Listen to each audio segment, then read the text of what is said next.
Sasabihin ko na sa inyo, ako, number one reason kaya ako andito, ay naiintriga ako, bakit nagkaroon ng ganito kalaki, sir? At dati po, parang sabi ko, hindi totoo yan. Hindi totoo yung mga video ni Mr. Algozo. Ngayon ho, nakikita ko sa sarili ko ngayon na totoo pala. Kala ko, sir, pasensya na ha. Wala pong problema yun. Kala ko prank lang eh. Hindi po. Totoo lang ha. At marami rin pong nagtatanong, hindi totoo yan. Pero gusto ko sabihin sa inyo, pakita oh. Ayan oh. Iisang head lang po yan. Isang head lang yan. Ayan. So, sabi nga po, to see is to believe. Ngayon po, napatunayan ko na totoo pala. Marami nga nagtatanong sa akin yan, Sir Nars. Paano nyo ginagawa? Actually, this is a normal growing. Wala naman po itong sekreto. Pero, sir, sabi nyo, alang sekreto. Pero sir, sa akin, first time ko na makakita ng ganito at gusto ko alamin ang sekreto. Kasi nung nag-uumpisa ako nito, ikaw din yung pinanunood ko. Oh. Lettuce. Pero sa garahe, hindi lettuce sir ako on the wall. nakapag-grow ng ganito kalaki. So, I just follow what you are doing. Ang naging ano lang dito, nag-concentrate kami doon sa parameters. Yung parameters. Apa. Yung important right nutrients, right seeds, right temperature. Kung may ganun ka, hindi pwedeng hindi ka mag-produce nito. Isa ko pa pong gustong ipaalam sa mga grower, no? Hindi naman lahat ng grow ay ganito kalaki. Ulitin ko po, hindi lahat ng grow ay ganito kalaki. Katulad po nito, kukuha ko ng isa. Ayan. Ito po.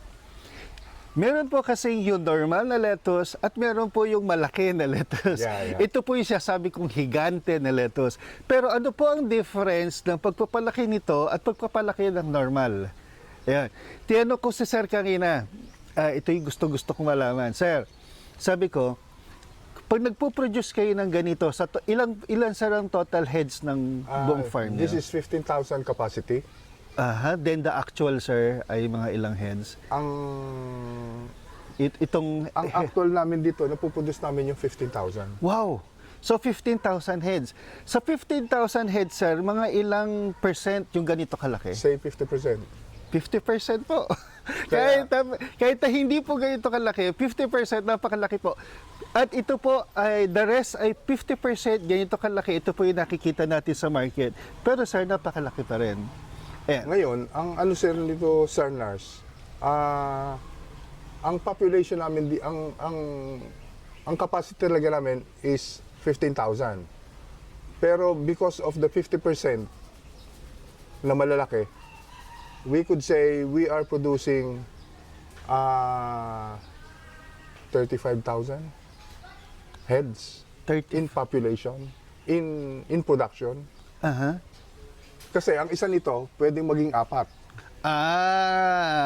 Okay. In terms of If weight. weight. Yes. Okay.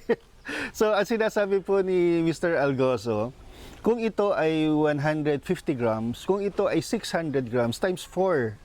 So, kung sinasabi niya na 50% ng 15,000, 7,500 times 4, that's 30. Okay. Mga 30 to 40,000. Yun ang sinasabi ni Mr. Algozo if you will be talking about weight. Ayun. So, sir, isa pang tanong. Kami kasi na normal na grower, Normal din po ako. hindi ho to normal. Ganito, sir, tanong ko lang. Ito kasi, hindi ako nakapag-grow nito kahit minsan, ng ganito kalaki. Ilang days nyo po gino-grow yung ganito kalaking lettuce? Siguro 58. So, This one is maybe this is above 58. So, ayan. At sinasabi po namin, kung gusto nyo pong mag-extend ng number of days at kaya nyo mag-produce ng ganito kalaki, okay lang po na mag-extend ng number of days. Pero piliin nyo kung anong seed yung gagamitin nyo kasi hindi po lahat ng seed ay pwedeng mag-extend beyond 50 days or even 60 days. No? Ang ginagamit nyo po dito, ano nga pong seed ulit? Rex 1, Rex 1 ng Olmeti. Olmeti Rex 1. So, again po, Rex 1 Olmeti, na-prove ko na rin po ito na kahit mag-extend po siya ng 50 days, hindi pa rin po mapait. Walang pait po. Ayan. Dahil wala pa po nagko-complain sa amin. So, bakit sir ginagawa nyo na ganito kalaki at merong ganito kalaki? Anong purpose? Napansin namin, there are varieties of lettuce that the wastage percentage ay malaki. Aha. So, with Olmeti, our wastage is very minimal. A matter of 2 to 3%. Apa. Eh bakit po kayo nagpo-produce para sa ang market po ito? These are hotel markets. For hotel market. Ito po. Because with this one, Sir Nars, ito ay mas malutong. Sige nga po, try natin. Pag ano na po natin to, mas malutong po ito. Ayan ho, sa ilalim na ho kami Sa ilalim niya po ito kinuha, yung first leaves niya, malutong siya. Ang nangyayari dito, Sir Nars, dahil kami insecticide, pesticide free, kung meron po kami ganito, inaalis pa namin. Okay. Dahil hindi ko kailangan magkameron siya ng insect bites. Apa. Okay. Pwede ba siyang tikman, sir? Yes, sir. This is 58 days. Wala naman po sa mukha kong napaitan ako, no? Natamis pa rin po siya. Baka naman pinigil nyo lang yung pait ng mukha. So, ang purpose po niya nito, ito ay para sa mga restaurant, sa mga big Yes, establishments. Siguro pwede rin sa mall. Ito po yung pang-market. Sir, ito ay napakalaki pa rin kumpara sa normal na nag-grow na lettuce. Ilang days na po ito? 35, sir. From sowing. 35 days from sowing. So mamaya po alamin ho natin lahat at gusto ko pong malaman, sir, kung okay lang ha, tatanungin ko kung ano yung mixture niya ng nutrient at ano pa yung ibang intervention na ginagawa niya, purong NFT lang ba to? Purong flow lang ba ng water? O meron kayong ginagawa pang iba? Tatanungin ko sir yun mamaya. Pero sa ngayon, magtimbang po muna tayo. Yan. Yan. Sir. Isa po itong puno. Isang puno ito.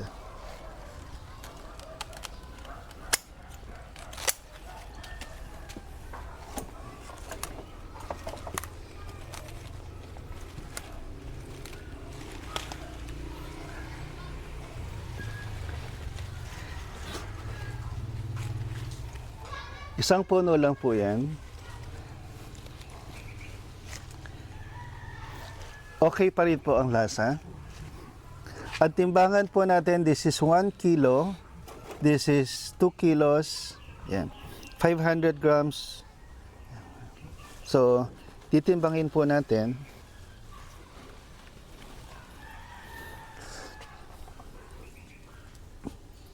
So, 2, 3, 4, 5, 6, 7. Ayan ha. Almost 700 grams. 650 grams. All. So, ayan, ako na po yung magpapatunay sa inyo. Pwede po pala tayong mag-produce ng 650 grams na lettuce. Basta ho, palakihin natin siya ng more than 50 days. Sir, again, this is 58 days. No? So, pwede pala na mag-extend tayo ng number of days at magbenta kahit ito po yung pwedeng lumaban ng per kilo. Nakukuha nyo? Hindi ho ito pwedeng ilaban ng per cup kasi sobrang laki. So, ang sinasabi ko po, kung ito ay 600 grams na lang.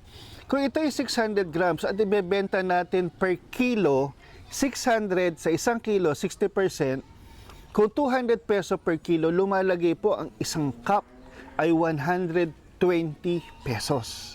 Nakuha niyo yun? 120 pesos sa 200 pesos per kilo. Kaya kung magbebenta kayo ng dalawa lang nito, no, ang equivalent nito 240 pesos. Ibig sabihin, kayang-kayang lumaban sa per kilo kasi dalawa lang, 1 kilo ng mahigit. 1.2. 1.2 kilo. 1.3. 1.3 kilos actually. So pwede kayong mag-grow nito at lumaban ng per kilo sa market. So ito yung purpose nito. Ngayon, yung mga ganito, ito naman yung mga per cup na yun dito, sir. Cut natin. Pag sir yung ganito, ito yung mga nag-walk-in, ito yung mga bumibili na sinusupplyan nyo. Opo. I-cut lang din natin yung normal na lettuce. Yan.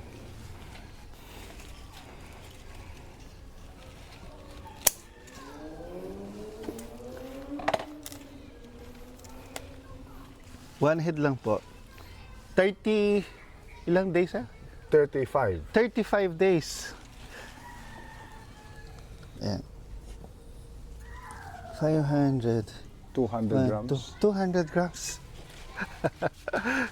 35 days, 200 grams. Sir, hindi ko kayang gawin to. So again, mamaya po, pag alamin natin, sabi nyo walang sikreto, pero ito po ay sikreto para sa akin. Bakit po 35 days, 200 grams? So alamin po natin mamaya kung paano po siya nakapag-produce ng ganito. Titingnan naman natin ngayon kung paano si Sir gumagawa ng kanyang seedlings, no? Kasi merong kakaiba. Ito, yung ginagawa niya ay direct sowing. Direct sowing. Ibig sabihin, pag direct sowing, hindi na siya nagpupunla sa mga seedling tray, dito na siya nagtatanim mismo sa cup, like this one. Yan. Yan. Kung mapapansin nyo, meron na yan, ayun, nakikita nyo yan. So, iyan yung kanyang pagtatanim, direct sowing. So, ito po ay mga nasa 18 to 20 days.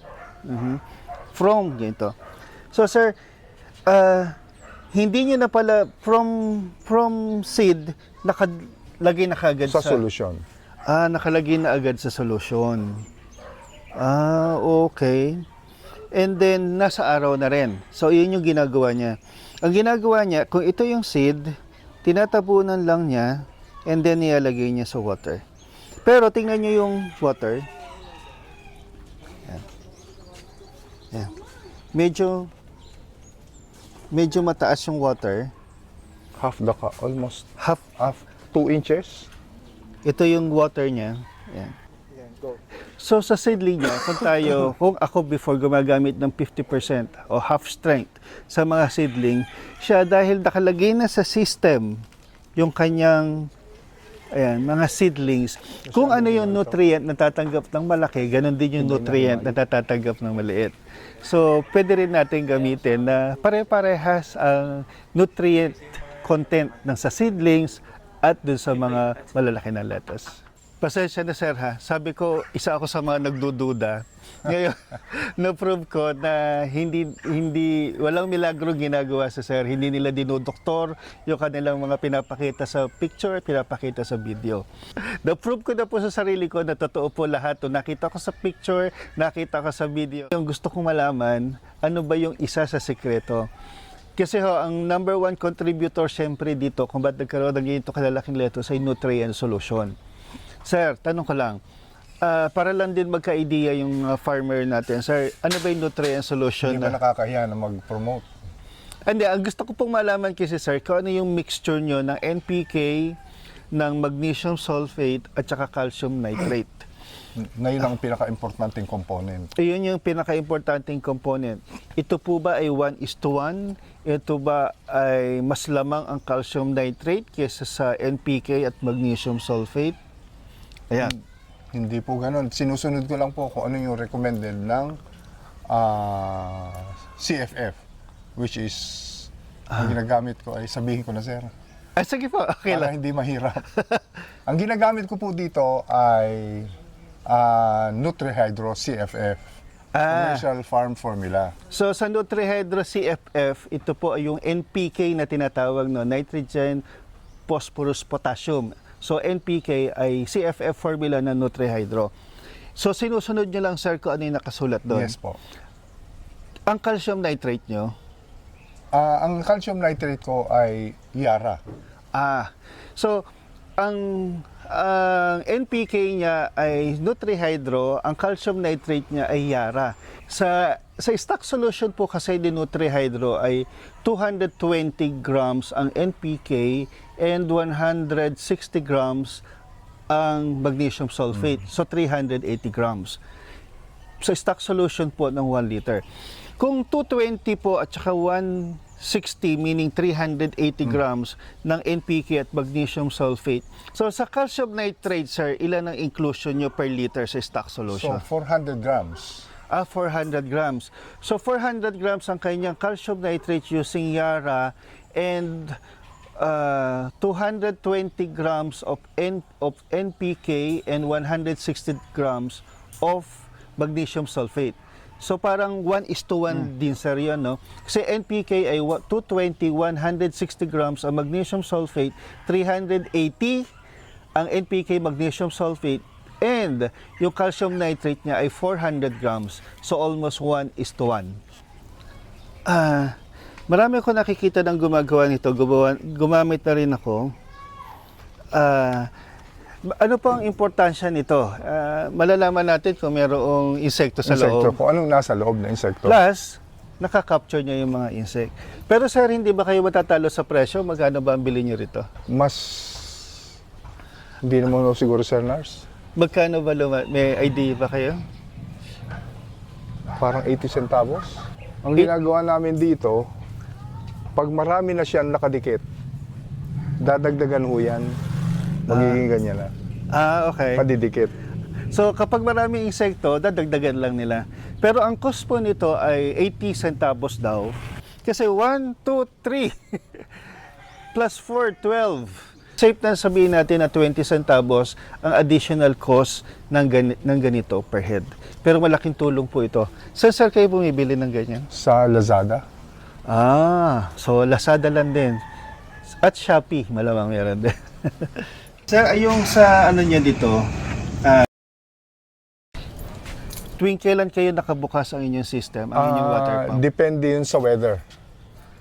Okay. The hotter, the frequent the solution to be induced to the NFT. Kahit tulad sir ngayon, February, medyo malamig. Gaano kadalas Hindi- on and off ng inyong Hindi ko pump? yung lamig ang pinabasihan dito. Yung daily climate. Daily climate. Halimbawa po ngayon siguro ay mga nasa 31, 32. Aha. Ano po ang water pump nyo, yung time, on and off? So, ang gamit sa na timer ni sir ay nagsisimula siya ng 6:15, 15 minutes on, 45 minutes off, 15 minutes on, sa bandang 8 na, 1 hour off, 15 on, 1 hour off. Then habang umiinit na, 30 minutes on, 30 minutes off. Yan. So depende sa temperature ng araw, doon siya nakabase. Hindi siya fixed. From 15 minutes on, 1 hour off to 30 minutes on, 30 minutes off. So depende sa temperature ng sa bawat sa temperature ng araw.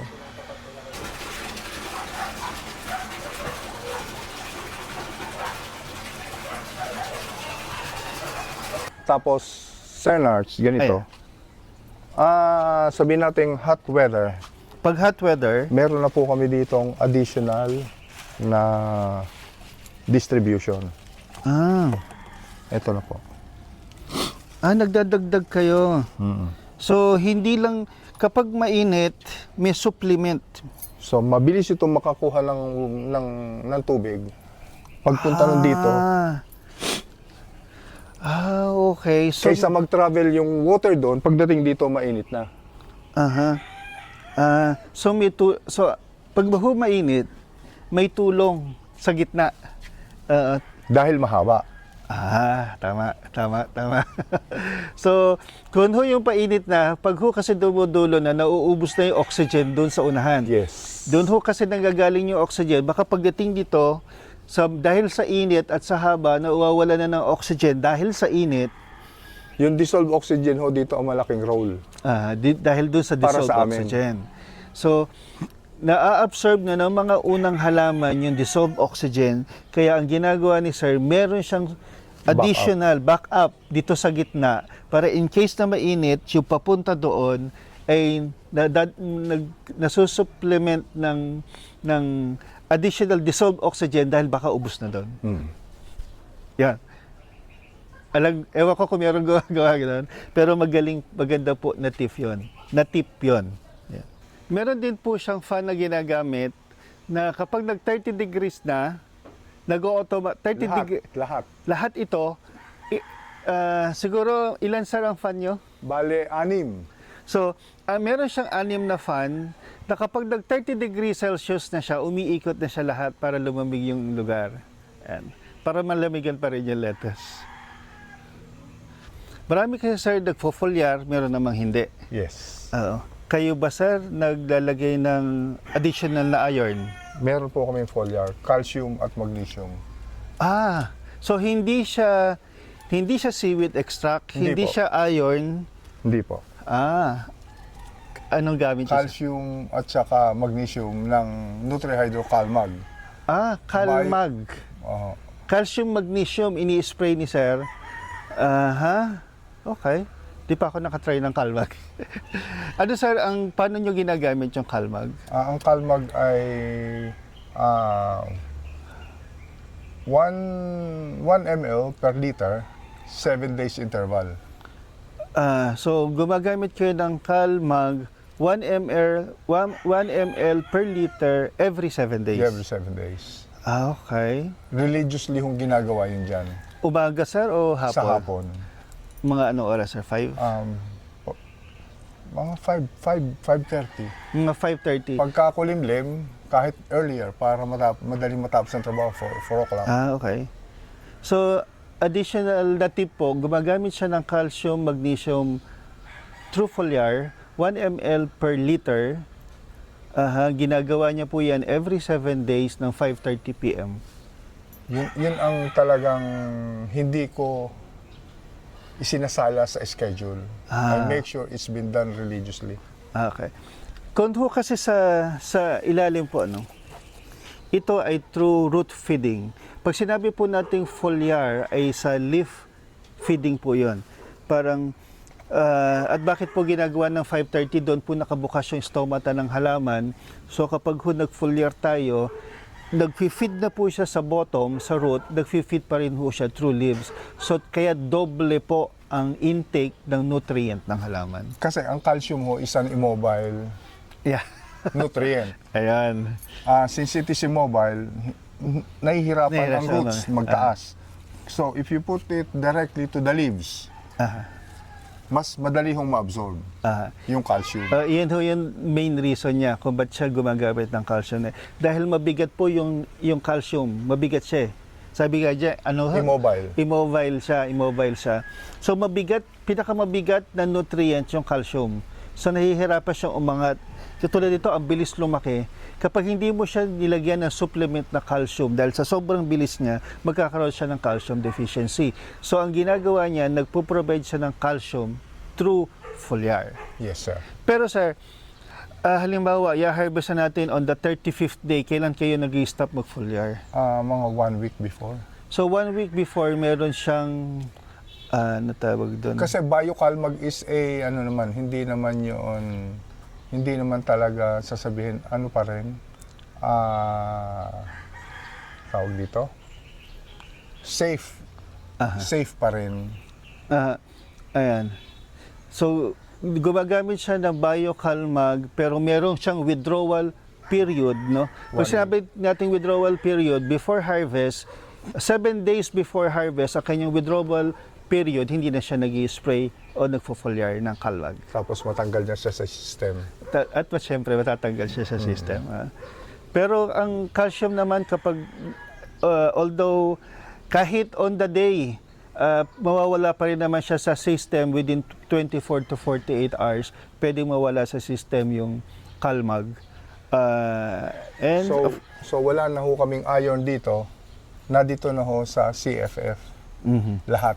so wala kayong Kaya- iron supplement, wala kayong seaweed supplement, ang supplement nyo ay calcium, Kaya medyo magnesium. bababa pa rin ang cost to produce. Oh, Dahil mahal yung iron chelate. yes. At saka, tiyan nyo, 35 days makakapag-produce kayo ng ganito. Double feeding ang tawag dito, no? Double feeding, foliar and root feeding. Ang observation ko po dito, pare-parehas ang kanyang tubo. No? Tingnan nyo, pare-parehas. Wala kayong makikitang maliit, wala kayong makikitang... Ang gaganda, uniform ang sizes. Ibig sabihin, tama ang sistema, tama ang feeding, tama ang environment. No? Uniform.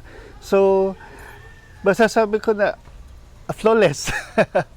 Flawless. Ang ganda niya, sir. Yun lang naman ang iniingatan namin. Yung importante sa akin talaga dito yung parameters. Right temperature, una. Quality nutrients. Quality nutrient, temperature, At saka yung seeds. tsaka yung seeds. Huwag ko kayo magtipid sa seeds. Huwag kayo magtipid sa seeds. And sa tingin nyo, ako sa tingin ko kasi ang kaibahan nito sa system na ginagawa namin, hindi kami nagpo-foliar. Wala kaming foliar ng Biocalmag. Wala kaming foliar ng Biocalmag. And si sir ay mayroong additional supplement ng dissolved oxygen doon sa gitna kapag mainit. So, ayan. Walang iba ho yan. Yan lang talaga. Ayan. So, nasagot na po lahat ng katanungan ko, nasagot na lahat ang aking pagdududa. Dahil ako ho, nung nakikita ko lang sa picture, sa video, hindi ako naniniwala. So ngayon, napatunayan ko na totoo po pala. Walang milagro ginagawa sa mga pinapakita. Ang lalaki po talaga ng kanyang mga tanim. So, ang kaya lang po ito naging higante dahil nagdagdag po ng araw na pwede natin gawin. Pero, hindi po sa lahat ng klase ng lettuce, hindi pwede nyo gawin na hanggang 58 days to 60 days. Papait. Hindi po lahat. At papait yun, for sure. Kaya mamimili po tayo ng seeds, katulad po ng seeds na to, RZ Olmeti. Kaya kung gagamit tayo ng ibang seeds, iba naman yung sistema ang gagawin natin. Ibang sistema. Siguro, nutrients, pag-iibahin na natin dahil iba. Ngayon, sir, hindi magiging maganda ito kung wala itong mga taong to. Pwede ko bang banggitin? Sige pa. Thank you, NutriHydro. Unang-una. Sir Chris, for always supporting Alfrea Hydroponics and trusting us. Hindi ko na rin kinalilimutan, sir, yung pinakamahal kong lalaki sa buong mundo. Sige na po. Si... Malamang po ikat ko yun. Meron pa. Ikakat ko po yun. Sige lang. Okay. Meron din po tayo ditong si Mioli Alcoran. Si Miss Mioli. Si Rex Arellano. Mga konting tao lang po yan na talagang nakasubaybay po at nagtutulak po sa atin kung ano yung mga gagawin na araw-araw. Mga inspiration nyo, mga influencer. Okay. Yun lang po, sir. Ayun, sir. Maraming salamat po. Sana po na marami kayo natutunan, marami kayo nakuhang idea na pwedeng magpaganda na inyong mga farm, sir. Yes. Marami pong salamat. Maraming pong salamat sa pagpunta nyo dito at pagtitiwala sa amin. Thank you po. It's my honor, sir, na makapunta sa farm niyo. Ang At ganda nawala na rin po ang inyong pagdududa, sir. At nawala na yung pagdududa ko. Ayan, wala nang duda, wala nang agam-agam. Totoo po lahat ang inyong nakikita. So, muli po, maraming salamat sa pagtangkilik sa aming YouTube channel. At again, maraming salamat. Salamat po. At i-follow nyo po ang kanyang Facebook page. Facebook page, Alfrea Hydroponics. Alfrea Hydroponics. Ayan. Maraming pong salamat.